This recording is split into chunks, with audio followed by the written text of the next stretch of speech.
ఇంకా ఏదో మీరే ఇవ్వండి, పర్వాలేదు. 246 ఇంకా 284 అనుకుందాం. ఇక్కడ యూనిట్ ప్లేస్ ఏముందమ్మా?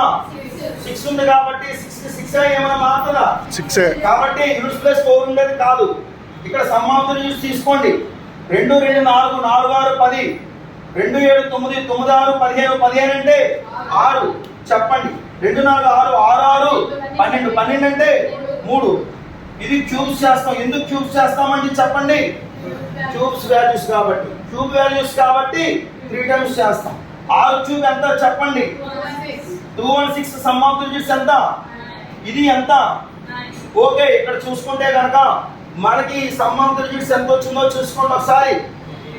1 1 2 7 11 14 15 22 28 28 అంటే 10 అంటే ఫైనల్లీ 1 వచ్చే ఆప్షన్స్ ఏమున్నాయి చెప్పండి? ఇక్కడ 1 ఉంది. యూనిట్ ప్లేస్ 1 అలా కూడా చేసుకుంటాం. బైనరీ మెథడ్ లో వాడుకుంటాం.